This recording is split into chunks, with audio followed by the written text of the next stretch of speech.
성경을 읽겠습니다. 예, 요한복음 1장 6절에서 18절까지. 하나님께로부터 보내심을 받은 한 사람이 있었으니 그 이름은 요한이었더라. 그가 증언을 위하여 왔으니 곧 그 빛에 대하여 증언하여 모든 사람들이 그를 통하여 믿게 하려 함이라.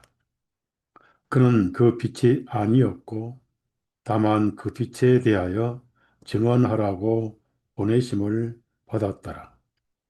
그분은 참 빛이셨으니 그 빛이 세상으로 들어오는 각 사람을 비추니라.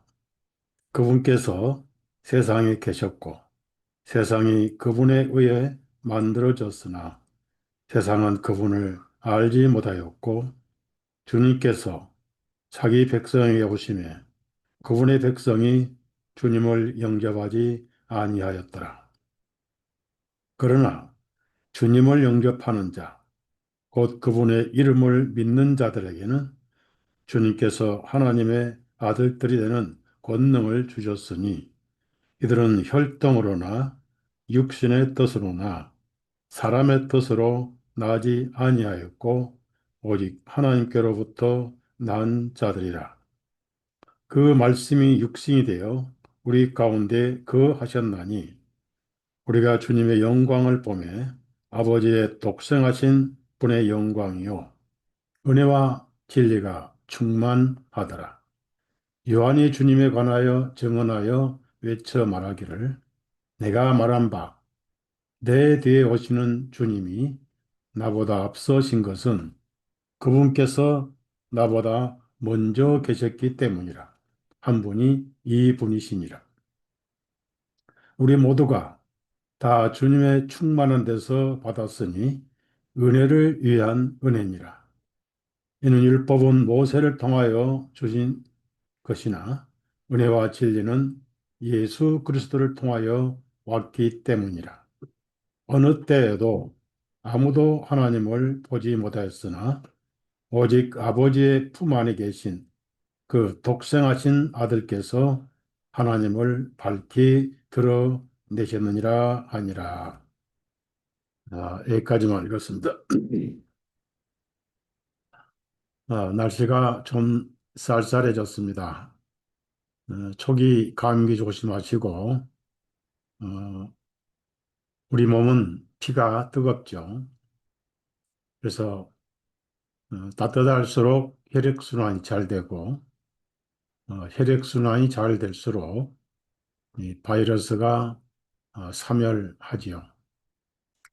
그래서 외출하실 때는 어, 따뜻한 털옷을 입거나 또 모자도 쓰시고 어, 세상은 사탄이 장악하고 있습니다.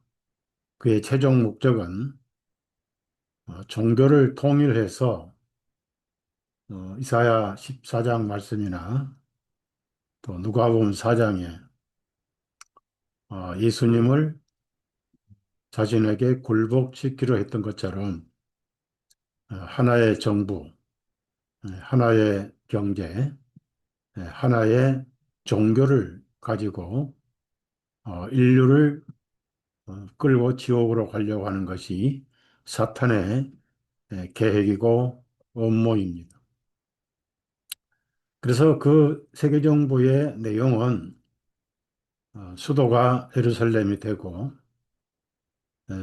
그 주체는 카자레아 유대인들이 되고 그리고 인류를 줄이는데 핵전쟁 반드시 한번 터질 거예요.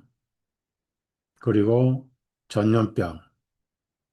그래서 그 기간을 10년 전염병 기간이다, 팬데믹 기간이다 이렇게 설정을 했습니다. 그중에 두 번째 전염병이 바로 어, 역시 폐질환, 우리 호흡기 질환이죠. 그래서 슈퍼 바이러스를 이미 실험을 하고 있습니다. 그래서 2030년이 인구를 줄이는 그들의 목표 연도죠. 우리는 두려워하지 말고 그들과 싸워서 이겨야 됩니다. 백신을 맞을수록 몸은 면역력이 떨어지고 저항력이 떨어집니다. 코로나 백신을 맞아서 혈전 때문에 전 세계적으로 심정지 뇌질환으로 사망한 사람이 셀 수가 없이 많습니다.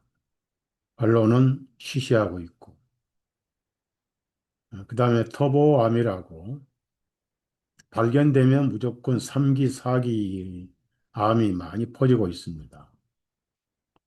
지금 이제 2차 팬데믹은 2027년 정도에 한번 지구를 또 피바람이 불 것입니다. 어떤 얘기 있어도 백신은 맞지 마시고 독감 백신도 마찬가지고 소아마비 백신도 마찬가지고 너무 백신이 많죠. 뭐 피부병이라든지 아토피라든지. 그래서 우리가 하나님께 주신 최고의 백신은 바로 피입니다. 생명은 피에 있나니. 백혈구가 바이러스를 잡아먹잖아요. 그리고 예수님은 여러분의 머리털부터 발가락 발톱까지 그분의 피로 씻음 받아서 깨끗한 땅에 있지만 하늘의 백성으로 인정하시고 계십니다. 양들을 위해서 생명을 내어주는 분이시고 저와 여러분의 목자이십니다. 시편 23편의 말씀 그대로 우리는 사망의 엄침한 골짜기를 살고 있지만은 하나님의 보호와 중보의 지팡이가 여러분을 보호하시고 계십니다.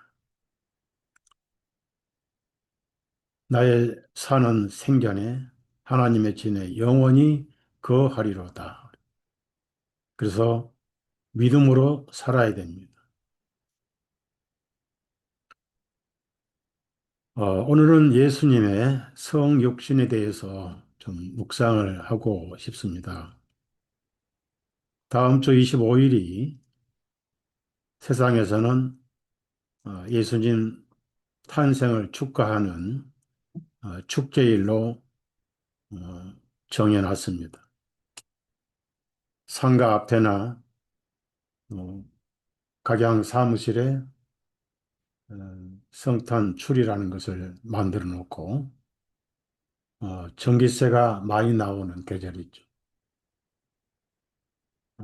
메어리 크리스마스. 여러분 아시다시피 메어리는 마리아를 의미하는데 사실은 마리아가 아니고 여신 아베 마리아입니다. 크라이스트 미사라고 그러죠. 그래서 뒤에는 마스, 미사라는 영어를 붙였잖아요. 그럼 미사는 누가 하죠? 가톨릭이 하잖아요. 가톨릭 태양신 축제가 오늘날 기독교로 들어와서 장악을 해버렸어요. 그래서 상록수라고 니무롯과 그의 아들 탐무즈는 영원히 죽지 않는다 해서 푸른 나무를 숭배하는. 그래서 성경에 보면은 푸른 나무 많이 나오잖아요. 거기다가 예배하고 경비하고 예물을 바치고 그래서 농신제가 생긴 거예요. 그래서 크리스마스가 되면은 산에 있는 소나무, 전나무가 홀로코스트 대학살을 당하잖아요.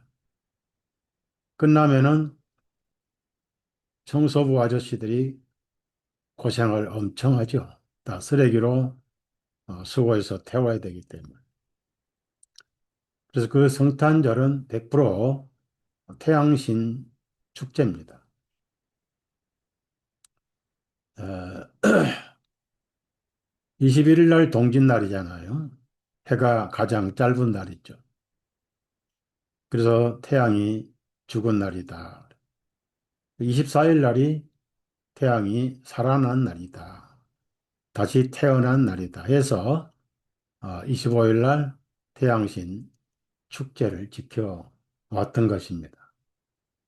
그런 것이 바벨론에서 이제 로마로, 어, 후기 바벨론, 그리고 로마로 와서 카톨릭으로 와가지고 오늘날 개신교회까지 깊이 뿌리 박혀 버렸습니다.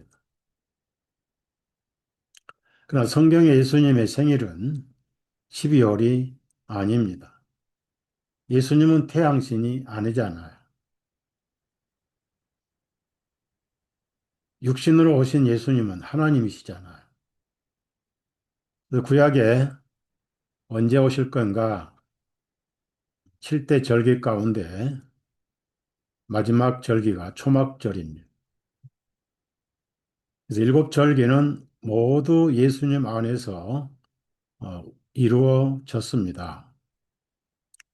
그리고 초막절이 10월 15일부터 시작이 됩니다.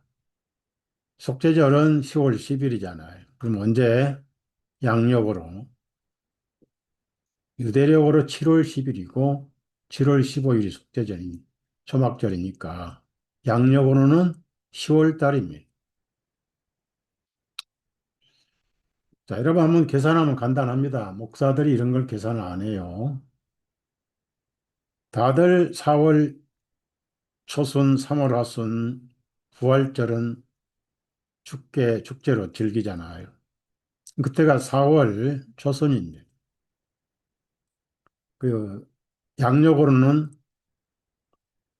4월 초순이니까 예수님이 침례 받으시고 3년 반에 피 흘리셨잖아요. 그러면 예수님이 30세 하고 3년 반이니까 33세 6개월에 희생하셨어요. 그럼 거꾸로 3년 반을 뒤로 하면은 30세 되는 시기가 바로 10월 달입니다. 10월 15일경이 되는 거예요. 초막절이 10월 15일이고, 그래서 말씀이 육신이 되어, 여기 1장 14절 보면요. 그 말씀이 육신이 되어, 누가?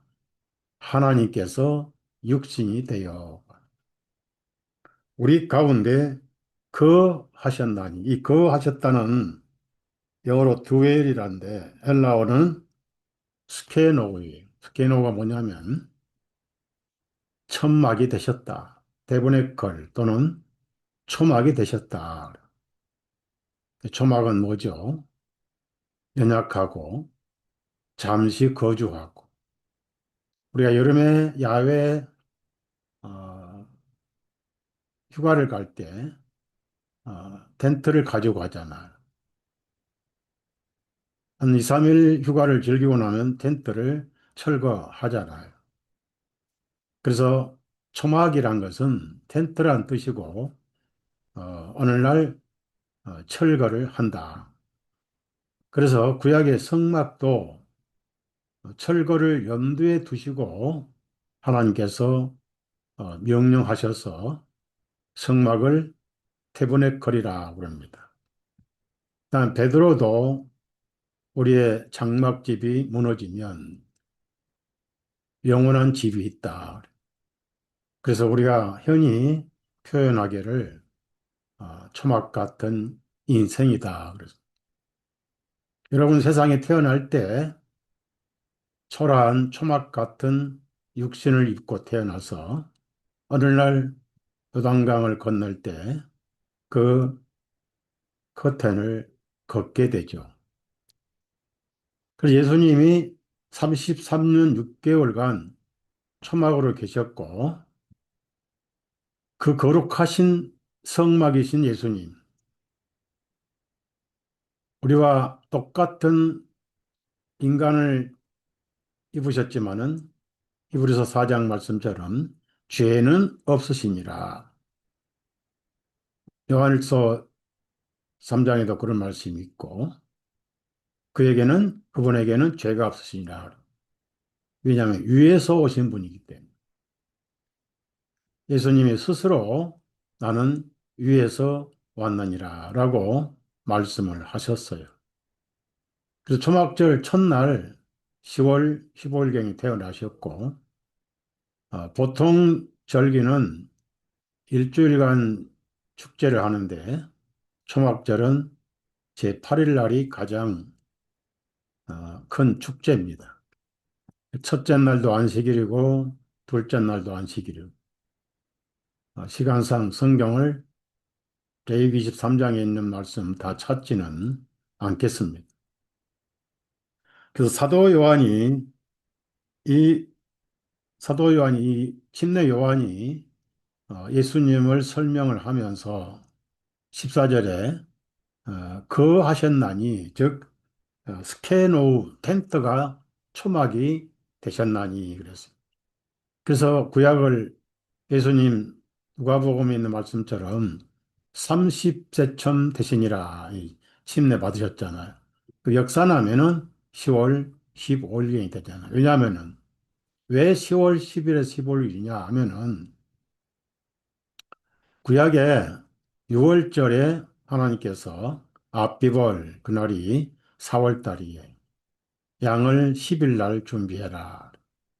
14일 날 저녁에 죽여라. 피를 문설 위에 뿌려라. 그래서 그날 문마다 피를 다 뿌렸고 피를 보시고 저주를 통과시켜 버렸잖아. 그래서 지나갔다. 패스 오버했다. 멀리 멀리 패스했다. 한문으로 넘어갈 월, 넘어갈 유월절. 뭐가 넘어갔어요? 영원한 심판이 넘어갔다. 그래서 그 절기와 예수님의 희생하고 이렇게 연관을 시키면 예수님은 33년 6개월 사시다가 희생하시고 3일 만에 부활하시고 40일 만에 승천을 하셨죠. 그러니까 역사나면은 예수님 희생이 봄에 하셨으니까 출생은 가을이 되는 거예요. 그래서 12월과는 아무 상관이 없습니다. 근데 바벨론 축제가 워낙 태양신 축제이기 때문에 이것이 두고두고 인류에게 전승돼 오다가 이것이 로마에서 더불어 또 태양신을 섬기다가 이 가톨릭으로 들어와가지고 개신교에 흡수가 된 것입니다. 태양신 축제입니다. 그래서 여러분은 들뜨지 마시고 쓸데없는 돈 낭비하지 마시고 집안에 그런 우상 어, 전유물이 보이지 않도록 내 집에 누룩을 치우라 하시고 성경에 가증한 것들을 집에 두지 말라 신명기 이런 말씀도 있습니다. 그래서 뭐든지 지키는 것은 옳지 않습니다. 갈라디아 4장 10절에 날과 때와 해를 지키니 내가 너에게 전한 것이 헛될까 두렵도다 이런 말씀이 있어요. 그건 철학이고 유전이고 아주 좋지 않습니다. 그래서 마스는 미사니까 개신교에서 목사님들이 뭐 카드를 보내고 또 메리 크리스마스 인사를 하고 이게 카톨릭인지 복음교인지 구별을 못하는 세상이 되어버렸어요. 어차피 세상은 악한 자의 처소잖아요. 요한일서 5장에 세상은 악한 자의 거처다. 뭐 이런 말씀이 있잖아요. 그래서 누가 이단이냐? 그들이 이단이지만은 그런 절기와 구별되게 따로 나와서 있는 모임인 에클레시아, 진정으로 거듭난 저와 여러분이 그들에게는 이단입니다. 외골수라고 그러죠. 오늘 제가 말씀드리고 싶은 거는 예수님은 빛으로 오셨고 세상은 그분을 알지 못하였고 어, 자기 백성에게 오심에 즉 예수님은 구약에 예언하시고 택하시고 말씀해 오셨던 또 로마서 3장 1절 말씀처럼 말씀을 맡기셨던 그 예언대로 그 백성에게 오셨어요. 그리고 백성이 모르지 않도록 출생 장소까지 미가서 5장 2절에 베들레헴 에브라다야 너는 네 골 중에 작지 않다. 왜냐하면은 한 위대한 치리자가 네게서 올 것이기 때문이라. 그래요. 갈라디아 3장 보면 4장입니다. 때가 차서 여자에게서 나게 하시고 그래요. 보통 여러분이 누가복음 5장이나 마태복음 1장을 보더라도 누구에게서 낳았고 이렇게 나옵니다. 거기서 어, 물론 좀 그 마태복음 1장 보면은 오늘날 도덕률로는 이해가 안 될 그런 말씀이 있습니다. 예를 들어서 1장 3절에 유다는 다말에게서 베레스와 세라를 낳고 그랬습니다. 유다의 자식이 베레스를 낳는데 누가 낳았어요? 다말에게서 낳는 누가 낳았어요? 유다가 낳았어요. 다말은 며느리입니다. 며느리. 요즘에 청학동의 선생들이 이 글을 읽었더라면 어름망측한고 하고 성경을 던져버렸을 거예요. 삼강오륜 믿고 명심보감을 가리키는 사람들은 이해가 안 가죠. 이거 하나님의 섭리예요. 그 다음에 또 보세요. 5절에 살모는 라합에게서 보아스를 낳았고 그랬습니다. 보아스 루츠를 아내로 맞이했잖아요. 그럼 뭐죠? 라합은 창녀 아니냐고요. 이거 창녀를 통해서 보아스를 낳았다. 그러니까 여자가 나온 게 아니고 낳고 하면 전부 남자가 낳았잖아요. 그런데 갈라디아에서 보면은 여자에게서 나시고 그래. 이게 신비예요. 무슨 말씀이냐면은 남자의 혈통을 즉 아담의 혈통으로 오신 분이 아니다는 얘기입니다. 우리가 이성과 논리로 심리적으로는 이해를 못해요. 하나님의 입장에서만 이해할 수 있는 거예요. 그래서 하나님의 입장에서 이해하도록 우리에게 성령님을 주신 겁니다. 성령님은 사역할 때 충만하시고 우리보다 성령님이 먼저 충만하시기를 원하시죠. 고린도전서나 후서 보면은 사람의 영어로는 알 수 없고 깨달을 수도 없다. 하나님의 영어로만 깨달을 수 있다. 이런 위에 말씀이 있습니다. 여자에게 나게 하시고, 그래서, 어, 아담의 후손이 아니고, 뭐 어떻게 태어납니까? 씨가 없는데. 김씨, 이씨, 박씨가 아니잖아요. 그리고 남자 없이 오셨는데, 즉, 성령으로 잉태된 자니라. 마태복음 1장에 보면 그 천사가 얘기를 합니다. 그러니까, 인간으로 이해를 못하죠. 요셉이 마리아가 약혼을 했는데, 한 번도 접촉한 적이 사실이 없는데, 임신한 증거가 있을 거 아니에요. 구역질 한다든지, 뭐, 이런 것들. 그래서 의로운 사람이라 조용히 끊고 싶었는데, 떠벌리고 난리치고 따지고, 그렇지 않고, 그런데 그렇지 않도록, 성령님이 에, 가장 중요한 일만 담당했던 가불 그 천사, 그러니까 누구죠? 끊으려고 했는데 가브리엘이 찾아왔어요. 성령님으로 잉태됐고 이름까지 성별까지 아들을 낳으리니 이름을 구원자라고 지어라. 왜?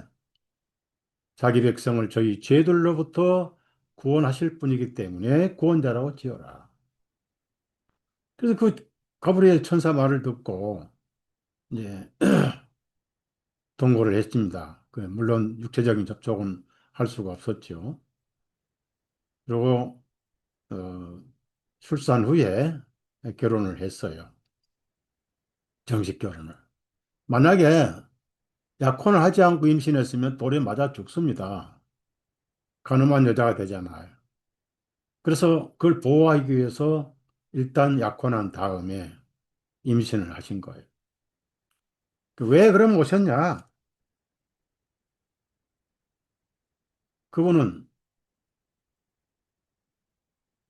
아담의 후손이 아니고 특별한 방법으로 오신 분인데 바로 가브리엘은 뭐라고 했냐면은 처녀가 아이를 낳을 것인데 우리 세상에 처녀가 아이를 낳아도 할 말이 있다 이런 말 있잖아요. 그런데 하나님께서도 마리아도 할 말이 있었어요. 요셉도 할 말이 있었고 왜? 성령으로 잉태됐다 이거예요. 즉 하나님께서 육신이 되셨다. 그래서 이거를 재해석한 사람이 침례 요한이잖아요. 사도 요한이 기록을 썼고 침례 요한은 또 예수님께 침례를 했고 이렇게 협력을 했지요. 요한복음 1장에는 사도 요한이 해석한 거예요. 말씀이 육신이 되었다. 즉 태초에 말씀이 계시니라로 해서 요한복음 1장을 씁니다. 그 말씀이 하나님과 함께 계셨으니 그 말씀은 곧 하나님이셨느니라. 이렇게 하나님이 신이라도 해석이 되고 과거사도 해석이 됩니다. 그래서 그 1장에 하나님이신 말씀이 육체로 오셨어요. 초막으로 오셨어요. 육체는 초막이잖아요. 저와 여러분이 감기 들고 피곤하고 병 들고 아픈 것은 아이고 허리 아프다 다리 아프다 한 것은 초막인 거 초막. 초막 같은 인생 살다가 다시는 영원한 영광체로 옷을 육신을 갈아입죠. 그걸 부활체죠. 부활할까 못할까 그건 쓸데없는 걱정은 똑같아요. 우리가 세상에 나갈까 말까 하고 나온 게 아니잖아. 하나님의 법칙에 의해 나왔기 때문에 하나님의 법칙에 의해 죽어야 되고 하나님의 법칙에 의해서 부활해야 됩니다. 목적이 다르죠. 저와 여러분은 생명의 부활로, 예수님 없이 죽은 사람들은 사망의 부활로. 그럼 갈 곳이 어디예요? 천국과 지옥밖에 없잖아요. 또 지옥이 없으면은 뭐라고 예수를 믿어? 예수님이 왜 오셨겠어요? 하나님께서. 구원의 반대는 지옥 아니냐고요. 이름이 구원자가 지옥에서부터 구원입니다. 죄가 없으면 지옥이 왜 필요합니까?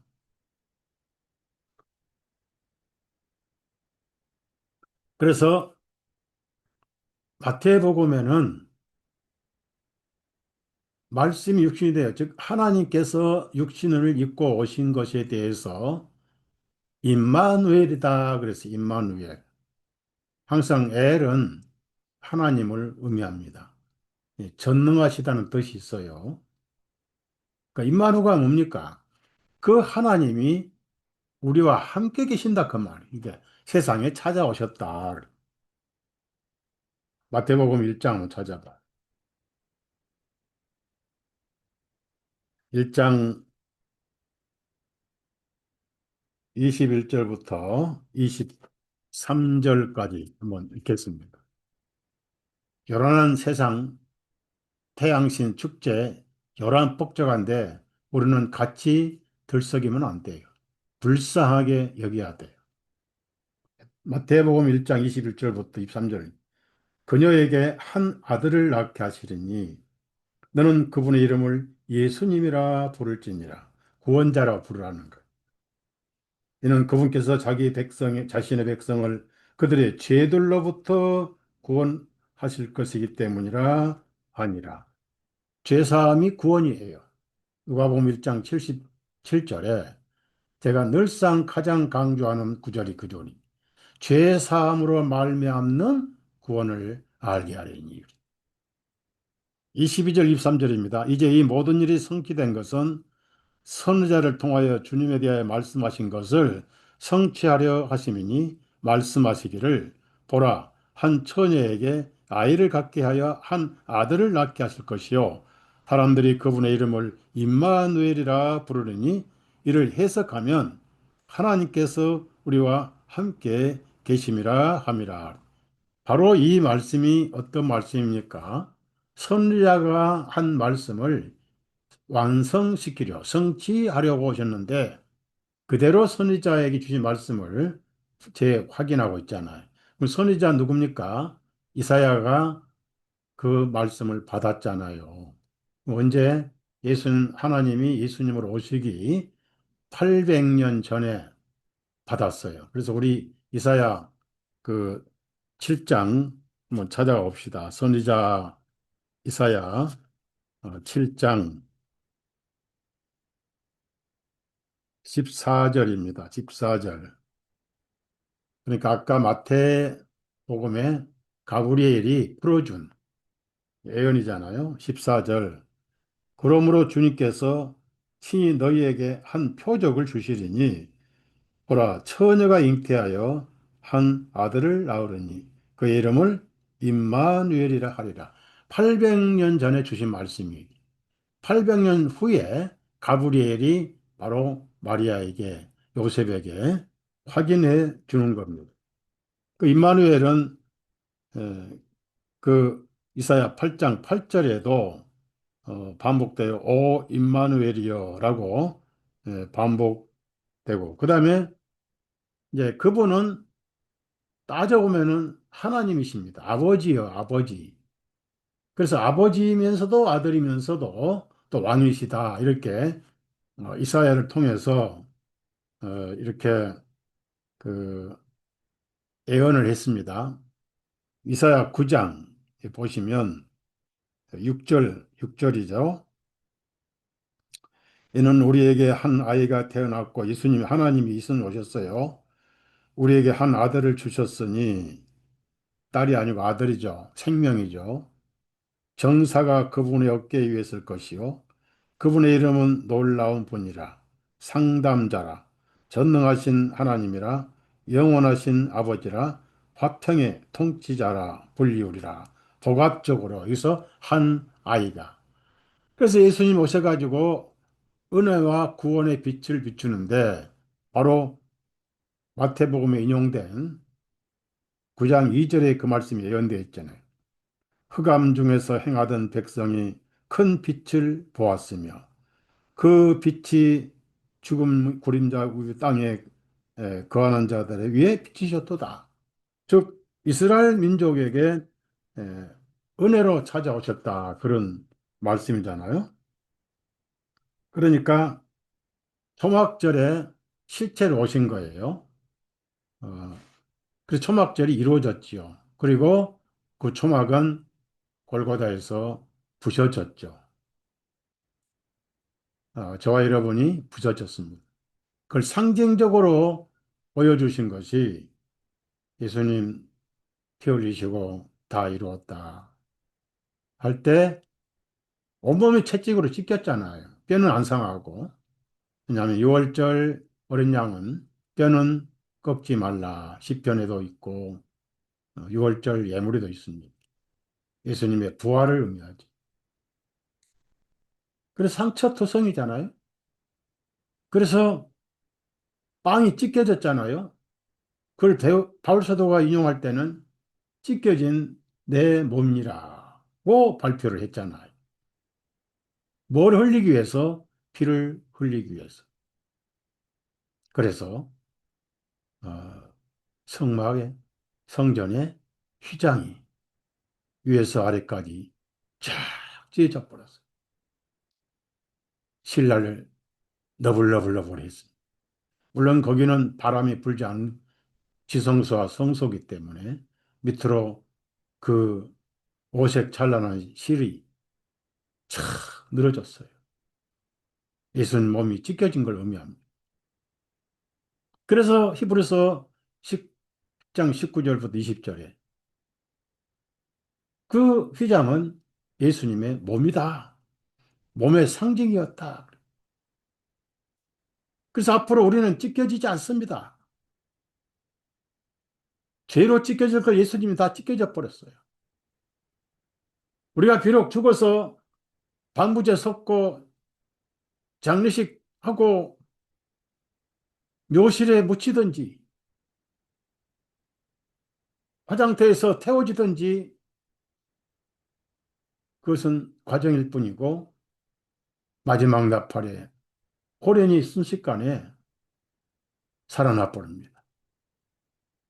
예고편으로 예수님이 피 흘려 운명하셨을 때 바위가 터지고 무덤의 문이 열리고 열렸지만은 아직 나오지는 않았어요. 왜? 예수님 부활보다 먼저 부활할 사람은 아무도 없기 때문입니다. 그래서 예수님 부활 후에 저희가 묘실에 나와서 많은 사람에게 보이니라. 우리는 많은 사람에게 보일 것이 아니라 영광체로 부활해서 눈물도 없고 죽음도 없고 아픔도 없고 신음도 없는 그 찬란한 나라에 하나님 앞에 찬양을 드리면서 만나게 될 거예요. 베드로 빌립보서 3장 마지막 말씀에 그분의 영광체로 변화하리라. 성경이 그러하면 그리해요. 우리가 죽고 싶어 죽습니까? 너는 흑인이 흑으로 돌아가라 하셨고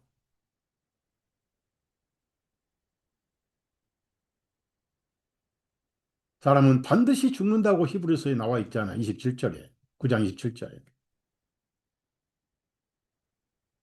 그 다음에 그 위에 심판이 있으니 그건 사람에 해당되지 그리스도에는 심판이 없습니다. 부활의 날. 그래서 예수님이 오셨는데 이걸 마태복음에는 임마누엘만 강조를 했어요. 임마누엘. 하나님이 우리와 함께 계시다. 근데 이 요한복음은 확실히 차원이 달라요. 그러니까 마태복음은 왕국에 대한 내용을 강조했습니다. 누가 썼어요? 죄인 중에 죄인 중에 괴수였던 죄인 중에 하나였던 마태가 쓴 거예요. 마태. 마태가 세리였잖아요. 그중에 죄인 하면 전부 세리를 손가락질했어요. 그가 하나님께서 예수님 파격적으로 부르셨어요.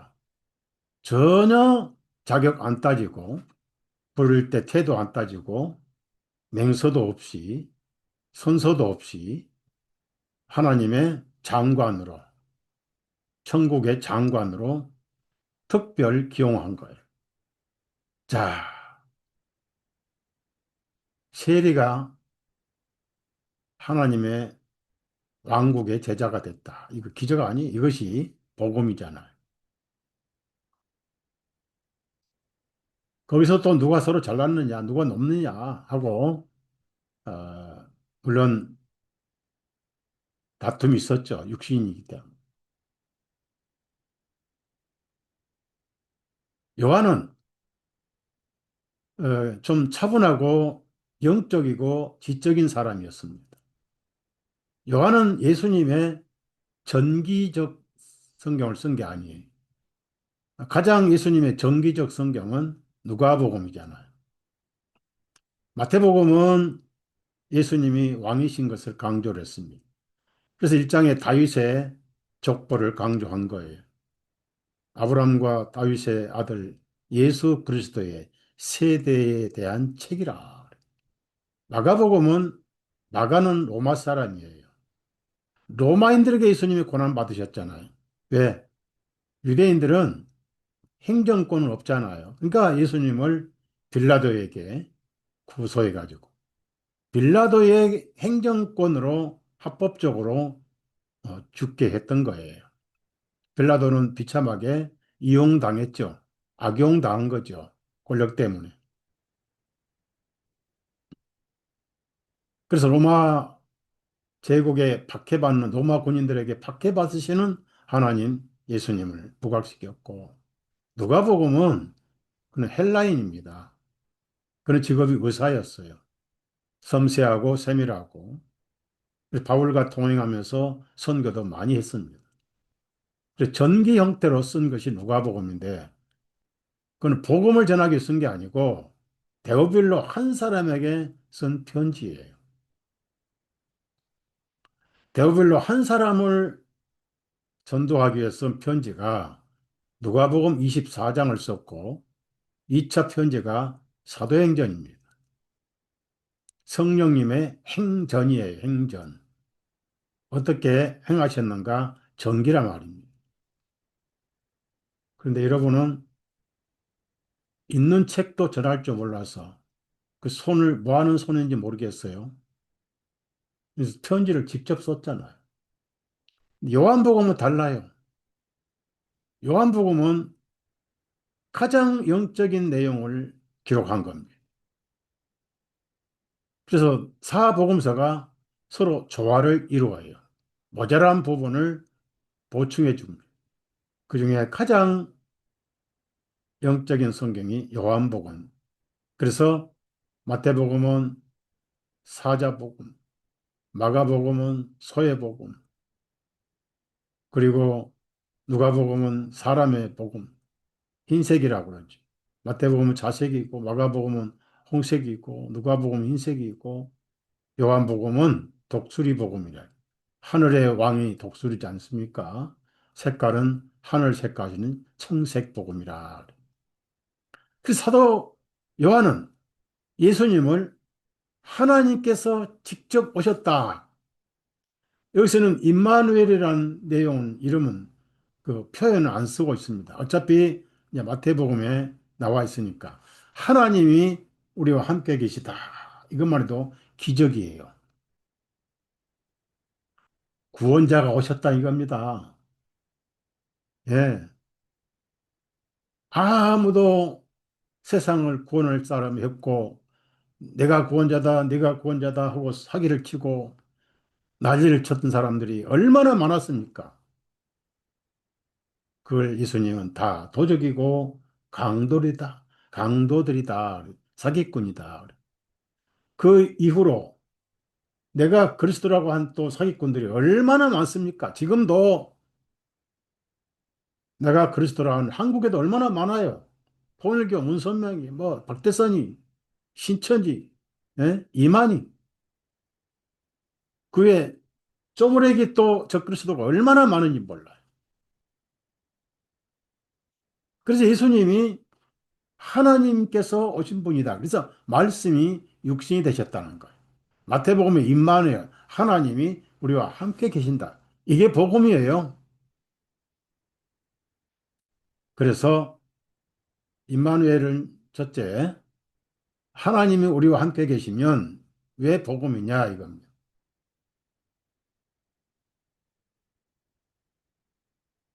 아담이 우리에게 죄를 줬잖아요. 로마서 3장 12절에 한 사람으로 말미암아 죄가 세상에 들어오고 죄로 말미암아 사망이 왔나니 모든 사람이 죄를 지었으므로 사망이 모든 사람에게 이르렀느니라. 솔직히 우리는 구원받아도 죽음 넘어가 두렵기도 합니다. 어찌 안 그러겠어요? 또 세상에 정들었던 가족들 이제 떠나보낸다는 게 이제 부활이 아니면 만날 수 없다는 게 얼마나 두렵기도 하고 또 한편으로 얼마나 영광스럽기도 하고. 그러나 성경에 죽음 너머를 많이 얘기하고 있잖아요. 이 그리스도인들은 죽음이 아니라 생명이고 소망이잖아요. 자, 구약에 보면은 구약에는 임마누엘 하면은 즉사해 버려요. 하나님은 너무 거룩해서 만물보다 거짓된 것이 사람이잖아요. 예레미야 17장 9절 말씀. 하나님 마음이 가장 악하고 마태복음 15장 누가복음 7장 마음에서 나오는 것은 온갖 악한 생각들이 하루에도 몇 번씩 악한 생각. 육신의 본능은 끊임없이 시궁창에 썩은 거품 마냥 죄의 욕망을 뿜어냅니다. 그때나 지금이나 하나도 변함이 없어요. 모든 세상의 사업들이 욕망을 위한 사업입니다. 욕망을 충족시키고 욕망을 자극하는 사업은 잘 돼요. 대표적인 사업 중 하나가 노래방, 패션. 하와가 무화 앞치마를 입고도 그 눈의 욕망은 채워지지 않았어요. 요한복음 2장, 요한일서 2장에 이 세상의 자랑은 뭐 육신의 정욕과 안목의 정욕, 이생의 자랑이라. 그건 다 세상으로부터 온 것이다. 하나님의 뜻을 행하는 자만 영원히 살 것이다. 하나님의 뜻은 이것이니 하나님의 버리신 자 아들을 보고 믿는 자가 하나님의 뜻이다. 그 욕망을 채우잖아요. 육신의 욕망, 안목의 정욕. 그래서 패션쇼 사업 잘 됩니다. 여자들에게 가장 인기 있는 사업은 또 화장품이잖아요. 어떻게든지 얼굴이 젊어지고 예뻐지고 피부가 곱게 바르고 또 바르고 바르고 또 바르고 태산이 높게 바른다 한들 무엇이 아쉬우랴. 이런 돈 없는 돈 다 쓰고. 그런 욕망의 충족으로 사업한 사람들은 다 떼 돈 벌어요.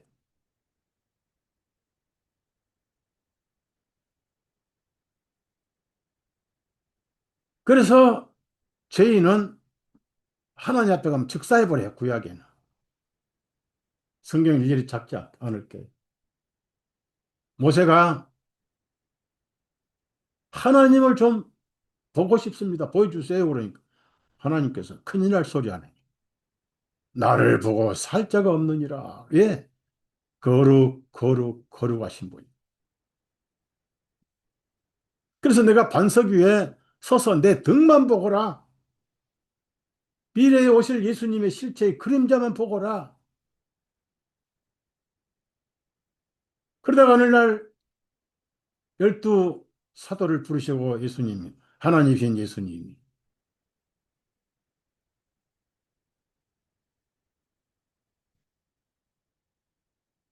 빌립의 아버지를 보여주십시오. 그러니까. 그때는 아버지를 본 자는 죽살이라 말씀하지 않으셨어요. 아버지가 오셨기 때문에. 웃사가 다윗이 법궤를 옮기는데 법궤는 반드시 어깨에 열두 제사장이 메고 가야 돼요. 맨다는 것은 한쪽에는 사명이고 한쪽에는 영광인 거예요. 왜 군인들이나 공무원들이 계급장을 어깨에 답니까? 어깨잖아요. 영광이란 뜻이잖아요. 예수님은 한 마리 양을 잡을 때 어깨에 맸다고 그랬잖아요. 영광이란 뜻이에요. 또 동시에 책임 막중하다는 뜻이죠.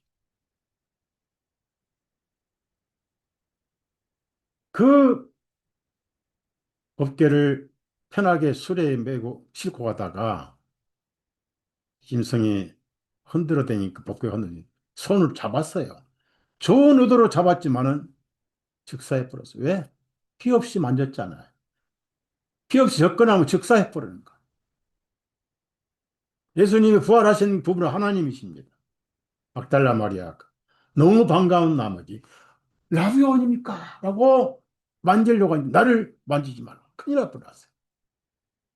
그 아무것도 모르는 일곱 악령 들었던 여자에게 무슨 지성소 성소 속죄서 얘기를 해봐야 무슨 말인지 못 알아먹어. 나를 만지지 말라. 이유는 하나다. 내가 아직 아버지께 올라가지 못하겠다. 그리고 저녁에 와서 다른 자매들이 발을 만지고 경배드려도 막지 않으셨어요. 여자들에게 다락방에서 왜 나를 못 믿느냐? 만져봐라. 손가락 넣어봐. 도마에게. 네 손도 넣어보라. 그분이 하나님이셔요. 도마가 만져도 즉사하지 않아요. 왜? 지성소에 속죄소에 피를 뿌리셨고 그 피를 하나님이 보시고 계시기 때문에 여러분도 천국을 만지십시오. 지금은 마음에서 믿음으로 만지십시오. 천국은 내 것일세. 그래서 마음속에 천국이 가까워야 됩니다. 저 배는 천국지 날마다 가까워 그립고 보고 싶고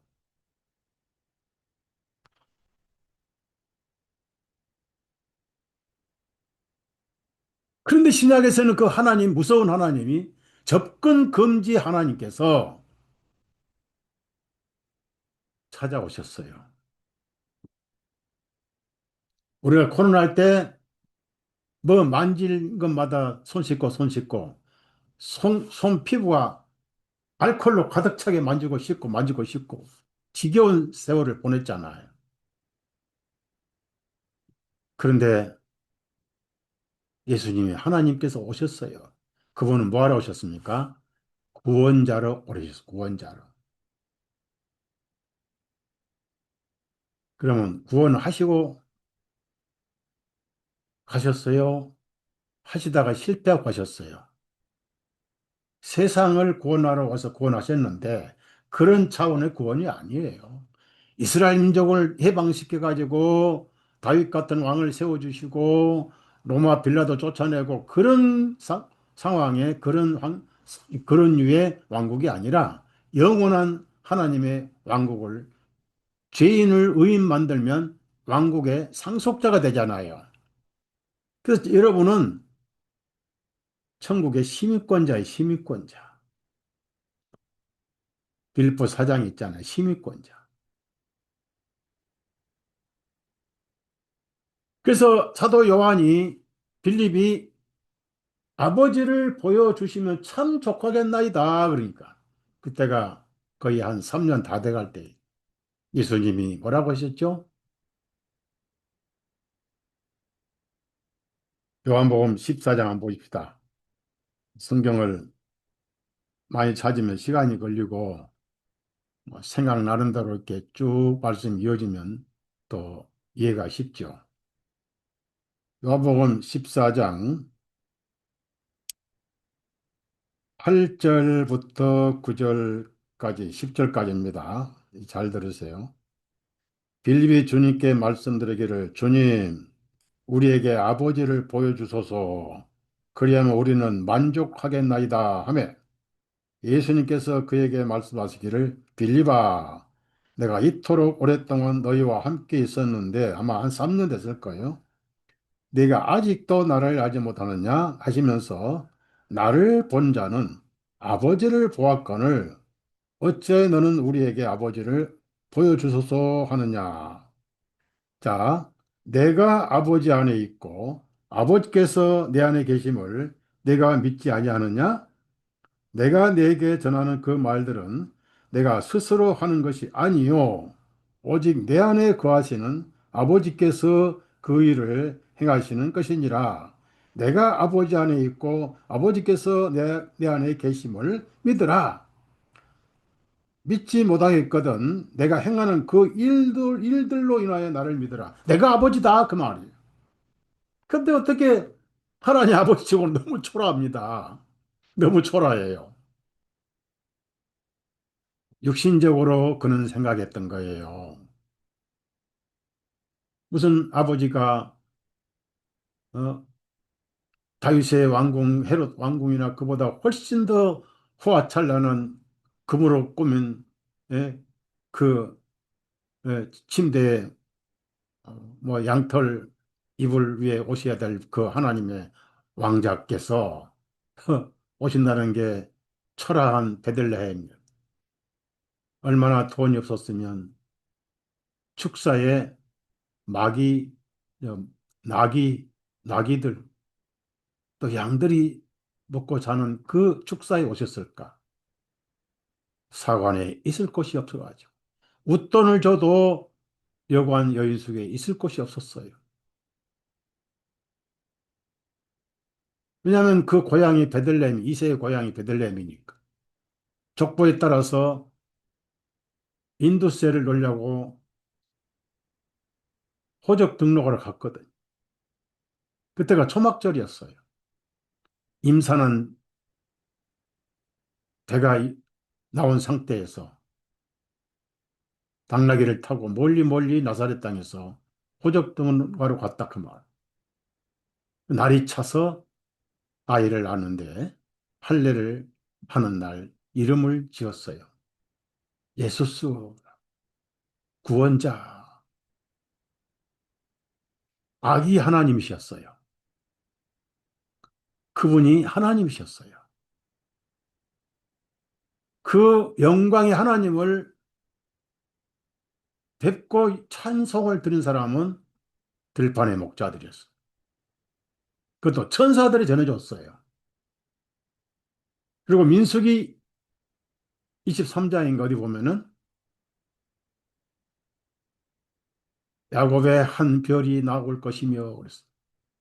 그 민수기 사본을 읽었던 동방의 페르시아 지혜자들. 왜냐하면 예언서를 읽었으니까. 별 따라 왕으로 오신 이를 경배하러 왔던 거예요. 동방박사 세 사람 별을 산을 넘고 물을 건너 별 따라 왔도다. 별의 인도를 받아. 베드로는 너희 마음에 샛별처럼 떠오르는 그 계시를 따르라. 그 별이 탁 베들레헴에 이제 구유가 아니라 한 집으로 이사를 했어요. 그 집 앞에 빛이 쫙 비치고 있었어요. 가서 보니까 아기 예수님이 계셨어요. 거기에 가져왔던 예물을 드렸어요. 황금, 그건 진짜 금입니다. 유향은, 그 유향은 악취를 막는 그런 항생제 중에 하나였어요. 몰약은 항생제입니다.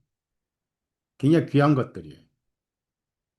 그리고 꿈에 천사의 지시를 받아서 헤롯 안 만나려고 다른 길로 갔다. 나중에 불타고 난 헤롯이 자기 권력을 뺏을까 염려해서 2살 미만의 남자아이를 전부 죽였어. 베들레헴에 대학살이 일어난 거야.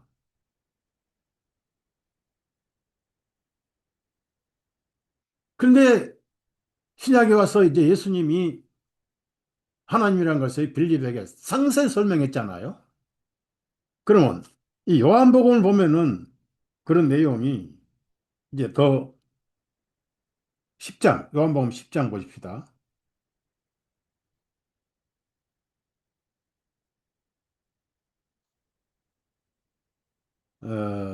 29절 보면은 그들을 나에게 주신 내 아버지는 모든 것보다 더 크시니 아무도 내 아버지의 손에서 그들을 빼앗아갈 수 없느니라.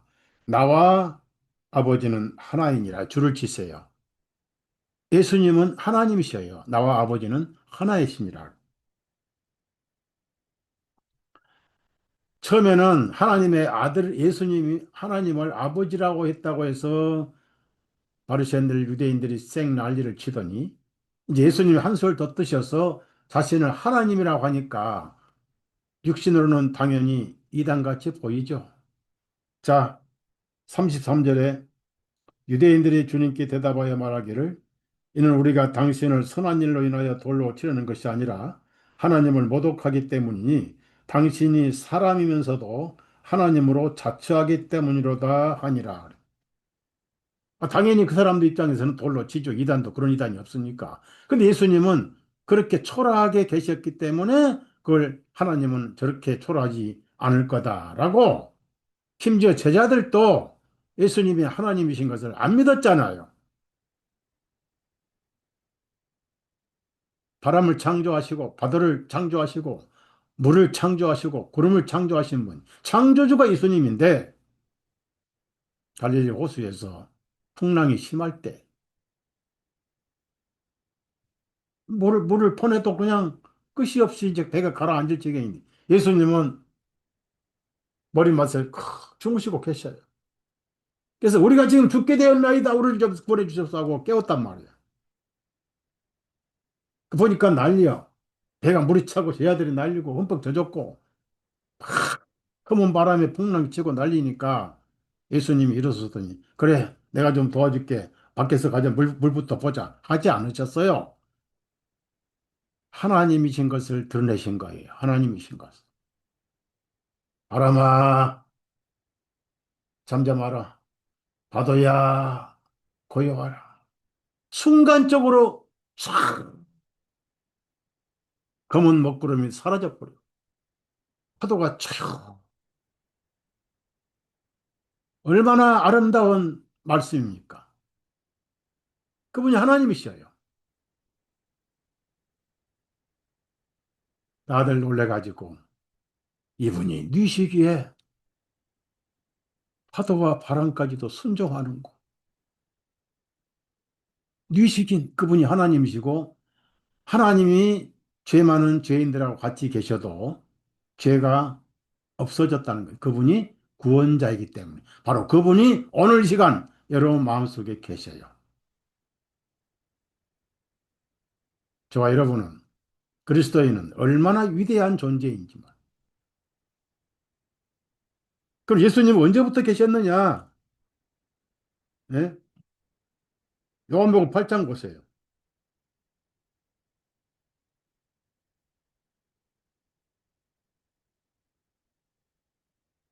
8장 25절을 읽습니다. 그때 그들이 주님께 말하기를 당신은 누구냐 하니 하도 애매하거든. 믿지는 않고. 예수님께서 그들에게 말씀하시기를 나는 태초부터 너에게 말해온 그니라. 얼마나 영광스러운 처음부터 너에게 말해온 그니라는 거예요. 그 나중에 에,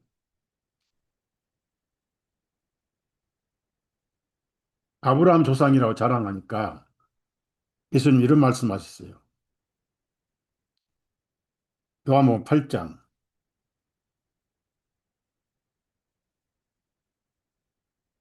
예수님 나는 하나님이다. 그런 말씀하시면서 56절, 57절, 58절에 너희 아버지 아브라함은 나의 날 보기를 기뻐하다가 과연 그날을 보고 즐거워하였느니라 하시니 그때 유대인들이 주님께 말하기를 당신이 아직 50세도 못 되었는데 당신이 아브라함을 보았단 말이냐 하며 참 얼마나 인간적입니까? 59절 그때 그들이 58절입니다. 하며 예수님께서 그들에게 말씀하시기를 진실로 진실로 내가 너희에게 말하노니 아브라함이 있기 전부터 나는 있느니라 아예 있느니라 줄을 치세요. 창조주로 계셨던 거예요. 창조주로. 그래서 56절에 아브라함은 나를 봤다. 어이, 어떻게 2000년 전에 아브라함 예수님을 봤단 말입니까?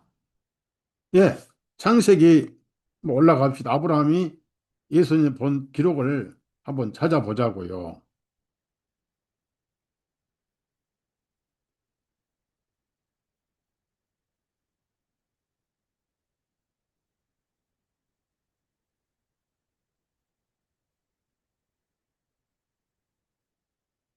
창세기 22장입니다. 22장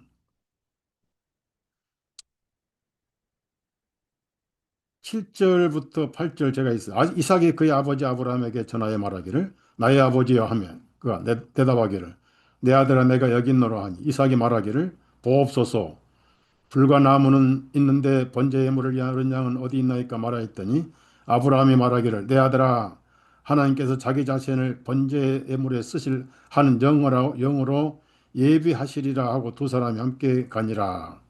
그리고 14절에 아브라함이 그곳의 이름을 여호와 이레라고 불렀더니 오늘까지도 마다해지기를 주님의 산에서 그것을 보리라 하니라. 이게 이레가 뭐냐면 이레가 앞서보다는 뜻입니다. 앞서보다. 그래서 앞서보다는 뜻이 준비하리라 그런 뜻인데 프로 비데라고 그러는 프로 비데. 자, 여러분 비데오 알죠? 비데오 때 많이 봤잖아요. 비데오란 말이 보다란 뜻이에요. 프로란 것은 미리 보다 언제 봤습니까? 예수님을 아브라함이 이때 본 거예요. 그러니까 아브라함도 말씀을 믿어서 그 믿음을 끌어 여기셨다 했잖아요. 내 후손이 와 같으리라. 아, 별처럼 많을 것이다.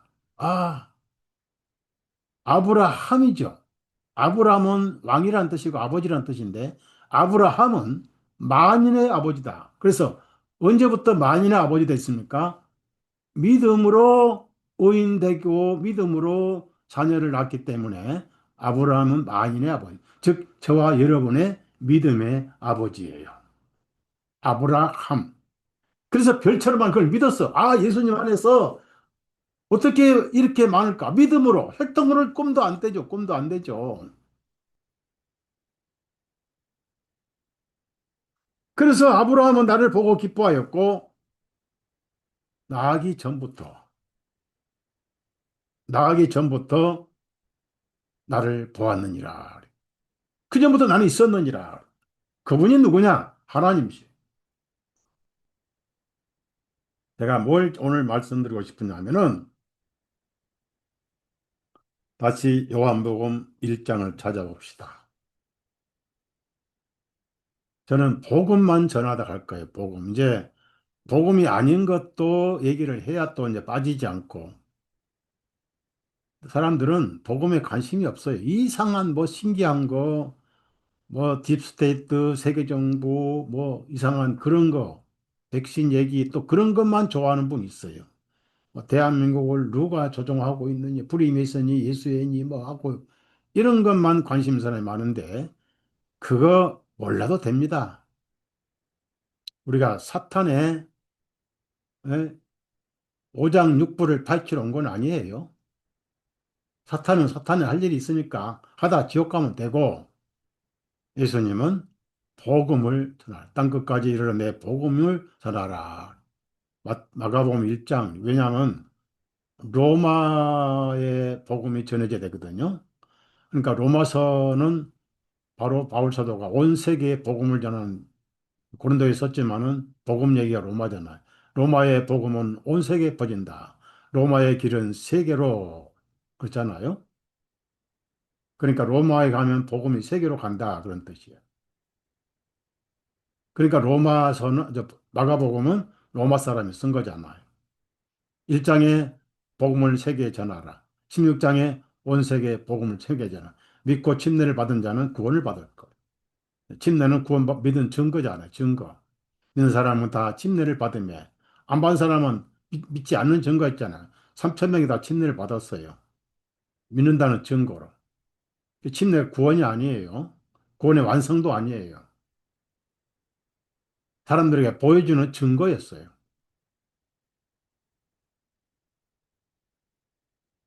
그래서 믿는 자는 하나님의 아들들이 되는 권능을 주셨으니 믿는 자는, 그러니까 믿음으로 구원받고 믿음으로 거듭나는 거예요. 성경에 거듭난다는 단어를 바울 사도하고 베드로가 딱 한 번씩 썼는데, 바울 사도는, 이 베드로는 예수님의 부활하심으로 말미암아 우리를 다시 태어나게 이렇게 표현을 했어요. 베드로 전서인가. 그 다음에 바울은 우리를 의롭다 하심을 위하여 일어나셨느니라. 예, 맞습니다. 예수님이 부활하셨고 그 안에서 우리가 의인된 거예요. 예수님과 함께 정죄받아서 처형당했고 무덤에 묻혔잖아요. 바울 사도는 로마서 6장에 함께 장사한 바 되었고라고 나온 그 장사를 강조합니다. 그 다음에 에베소서 2장에는 또 부활하신 예수님 안에 우리가 있는 것을 강조합니다. 그리고 너희가 은혜로 구원받았다. 8장 8절 9절 2장 8절 9절이 가장 많이 애용되는 구절입니다.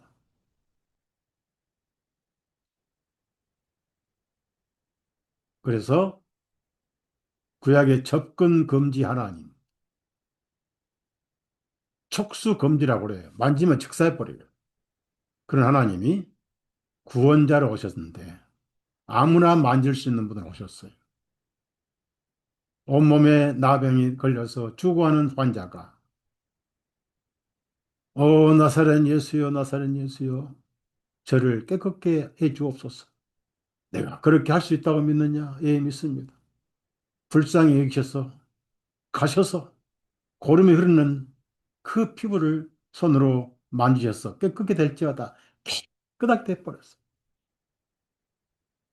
예수님은 나만이 7번 몸을 담근 요단강이요. 날 때부터 장님인 사람 침을 뱉어 진학을 이겨서 눈에 바르고 실로와 못에 가서 씻으라 그리하면 볼 것이다. 그 말씀을 믿고 가서 씻었어요. 시력이 1.2, 뭐 2.1로 최고의 시력으로 이제 지팡이도 필요 없고 남의 손에 안 내도 필요 없고 그걸 간증을 했어요. 내가 전에 맹인했다 지금은 그 예수란 분이 가서 씻으라 이 씻었더니 보게 되었다고 간단하게 간증을 했잖아. 날 때부터 장님이 우리를 보이죠. 소경 바디메고 소리를 큰 소리 치고 예수님 가다는 행렬을 멈췄어요. 내가 무엇을 해주고 원하느냐? 보기를 원합니다. 내가 그런 일을 할 수 있다고 믿느냐? 예, 그래. 네 믿음대로 볼지어다. 그래. 갑자기 눈이 열려버렸어요. 왜 그렇습니까? 죄인을 따지지 않습니다. 38년 된 중풍병자 실로암 못에서, 베데스다 못에서 다른 사람들은 전부 한쪽만 고장이 났어요. 어깨 아프거나 절룩거리거나 그렇지만 침대에 누워서 꼼짝 못한 사람 찾아가셨어요. 내 침상을 들고 걸어가라! 들고 일어나 버렸어. 중풍병자에게, 중풍병자는 급한 게 병 고치는 게 아니에요. 이스라엘은 죄에 대해서 굉장히 민감합니다. 왜냐하면 죄는 반드시 예물을 바쳐야 용서받기 때문에 그 자기가 안수를 해야 됩니다. 그리고 예물은 굉장히 비쌉니다. 염소 한 마리에 우리나라 돈으로 40만 원, 양 한 마리는 한 50만 원. 그래서 가난한 사람은 비둘기 한 마리, 얻어먹는 문둥병 환자는 새 한 마리 모가지 비틀어 피를 흘리면 죄사함 받아요. 세 발의 피도 피니까. 그 중풍병자는 그런 것도 없었어요. 내 침상을 들고 걸어가라. 그 중풍병자가 제일 걱정했던 것은 마음에 걸리는 죄였어요. 모든 죄의 원인은 죄거든. 병의 원인도 죄고. 그래서 다른 데서는 깨끗이 나은 그 환자 만나가지고 베데스다 연못 환자 만나가지고 다시는 죄를 범치 말라. 더 심한 것이 생기지 않도록 하라. 네, 마음에 거리끼면 혈액순환이 안 됩니다. 마음의 즐거움은 양약이라고 그랬어요. 여러분이 하나님께 모든 걸 맡겨버리세요. 그럼 최고의 보약을 먹는 거예요.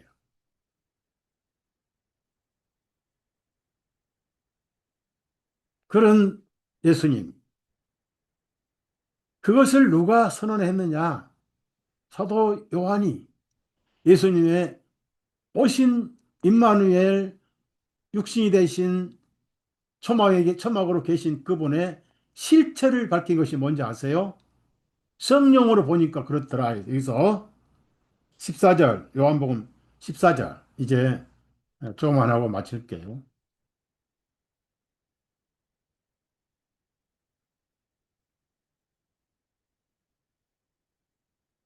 제가 주일날 이스라엘 반유대주의 가자리아 거기에 이제 트럼프도 나오고 그래서 아이고 내가 그런 거 해서 괜히 또 사역에 맡길까 봐서 삭제해 버렸어요. 그냥 알릴 만큼 알렸으니까 좀 당분간은 그쪽 얘기는 좀 조심해야 되지 않겠는가. 그런데 여러분이 꼭 아셔야 할 것은 앞으로 전 인류가 싫든 좋든 불언간입니다. 몇 년 내입니다. 노아 하이드 7가지 법을 지켜야 살아남아요. 그 종교로 온 인류가 통일됩니다. 그 7가지 법은 노아 시대에 그 아들들에게 명령했다고 그러는데 그런 기록이 없어요. 거기에 법이 율법입니다. 그러니까 다시 율법으로 돌아가요. 은혜는 없어요. 그 우상 숭배가 나오는데 그 우상이 기독교인들은 예수님을 믿기 때문에 우상 숭배입니다. 제가 그걸 다 뽑아놨는데요. 그리고 처벌이 있는데 4가지 처벌이 있어요. 화형도 있고 교살형도 있고 그런데 가장 작은 처벌이 참수형이에요. 근데 그것이 율법이니까 우리는 은혜잖아요.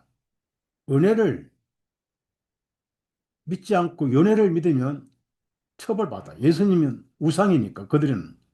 그럼 그들이 섬기는 그 신은 누구냐? 구약의 유대인들이 섬겼던 하나님이 아니에요. 즉 예수님이 아닙니다. 그들은 바벨론 태양신이 그들의 하나님이에요. 루시퍼가. 그래서 루시퍼가 세계 종교 하나님이 되는 거예요. 신이 되는 거예요.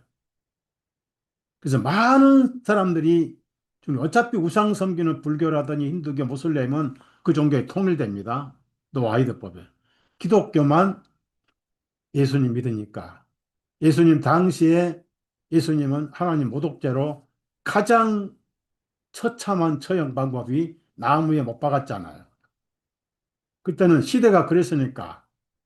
지금은 기독교인들을 전부 나무에 못 박아 죽일 나무도 없고 못도 없고 망치도 모자라.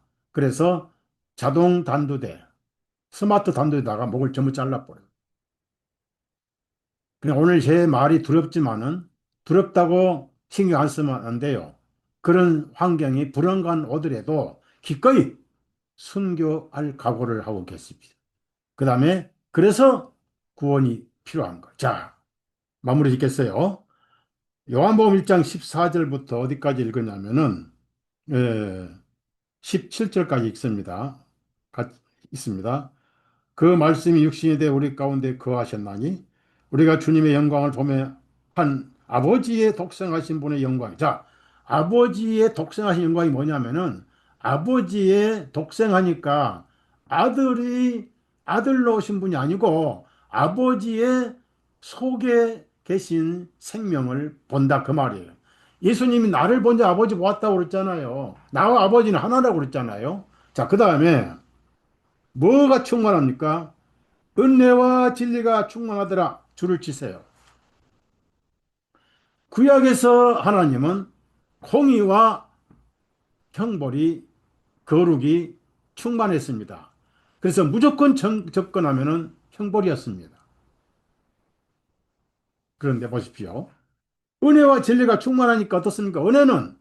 은혜 받을 자가 은혜를 받는 거예요. 은혜 받을 자가. 진리가 충만하니라. 하나님이 은혜와 진리로 비로소 자신의 정체를 드러내신 거예요. 왜?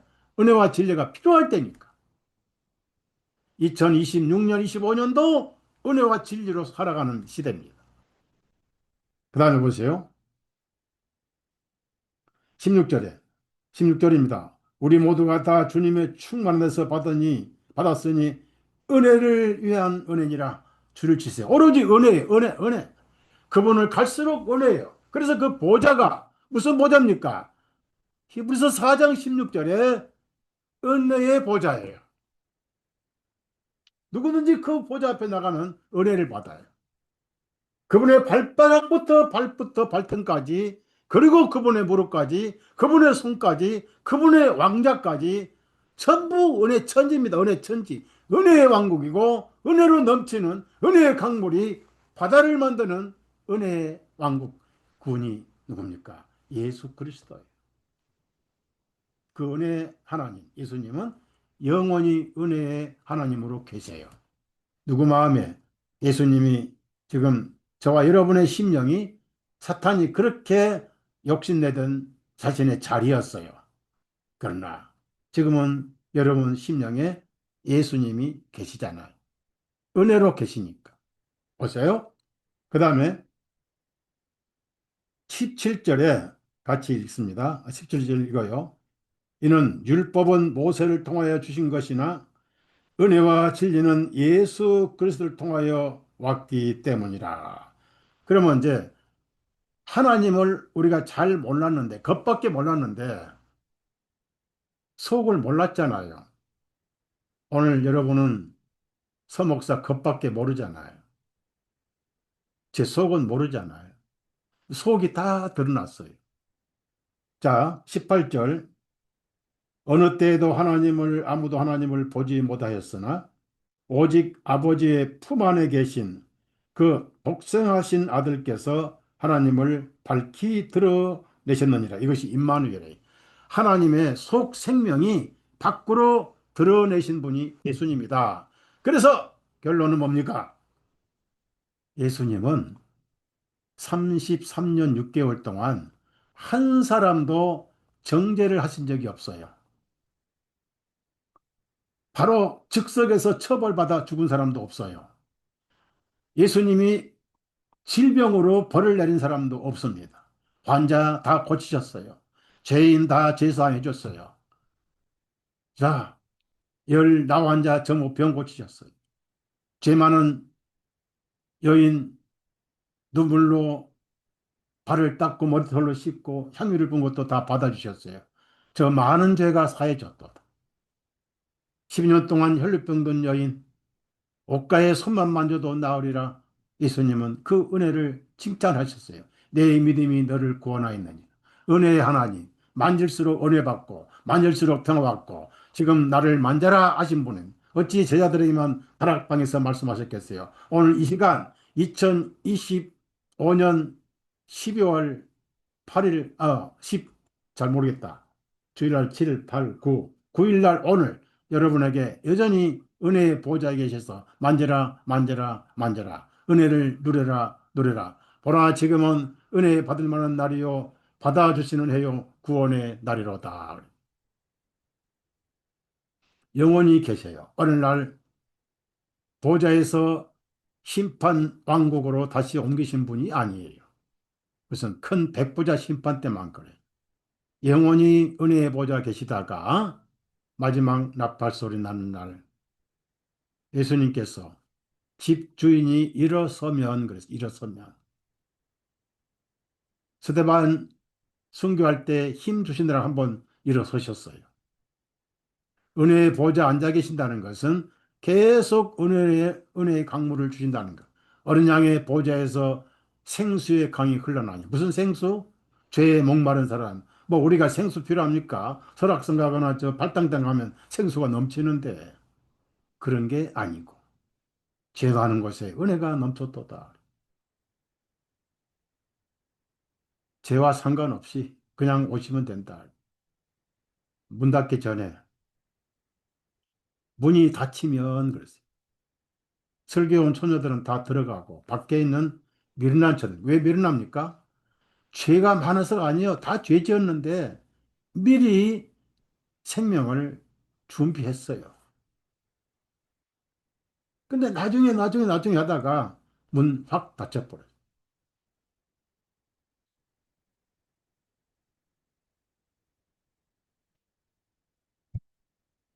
저는 그날이 가까이 온 증거 몇 가지를 지금 체크하고 있는데요. 그래서 여러분이 다른 데 신경 쓰지 마시고 이제 호기심 그런 것들 신경 쓰지 마세요. 다 소용없어요. 성경은 피해 기독교고 피해 책임이에요. 예수님 피를 얘기하고 있는 거예요. 왜? 하나님 피를 보시거든. 문설주에 왜 피를 뿌리라고 그랬어요? 사람 사는 집에 문패를 어디다 붙입니까? 문에다 붙이잖아요. 그래서 문패잖아요. 문패. 아, 이 집은 누가 살고 있구나. 그 문패를 보고 알잖아요. 그 이스라엘 사람들 문패가 뭐예요? 유월절 피였어요. 피를 보시고 넘어갔어요. 그 우리가 살고 있는 심령이잖아요. 우리 마음의 문패, 예수님 피를 믿는 거예요. 그 피를 믿는 거예요. 다른 거 다 몰라도 돼요. 예수님이 뭐 족보 얘기하고 유다의 난이 시파의 난이 이거 다 몰라도 돼요. 그분은 하나님이신데 세상을 구원하러 오셨고 이름이 구원자 예수님이고 그분이 피 흘리심으로 죄값이 지불됐고 부활하셔서 하늘 보좌 앉아 계시고 거기에 예수님 피가 부어졌다. 이 정도면 끝난 거예요. 그걸 믿는 거예요, 우리는.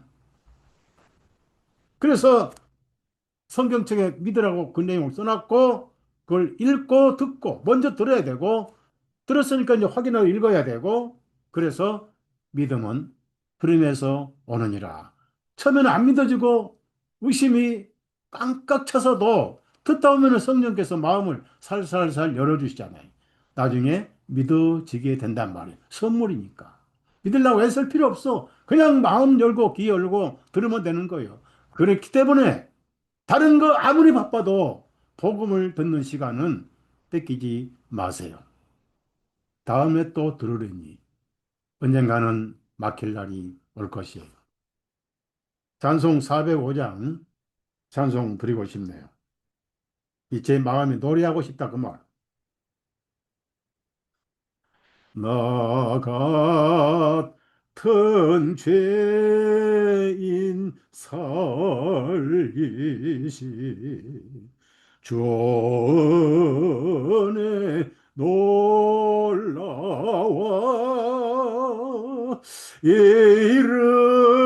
잃었던 생명 찾았고 광명을 얻었네.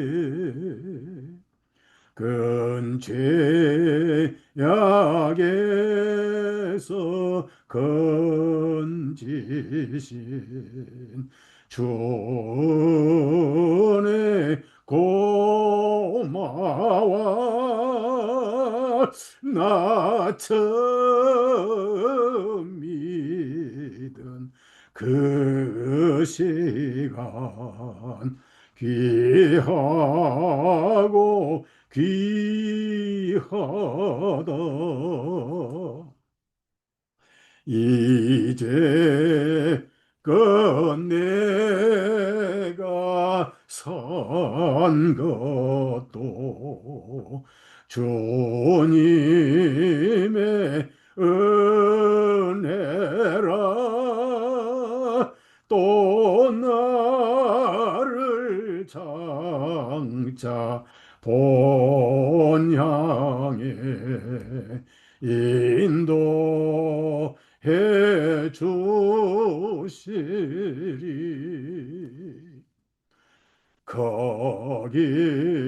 거기서 우리 영원히 주님의 은혜로 해처럼 밝게 살면서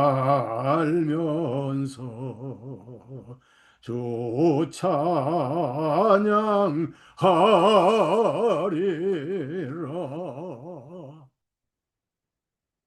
심판은 끝났습니다.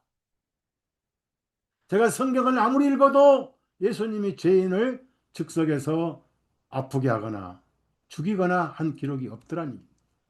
사도행전의 헤롯 왕이 자신을 하나님이라고 영광을 도둑질했기 때문에 충이 먹어서 즉사해 버린 것은 징계지 죄에 대한 심판은 아닙니다.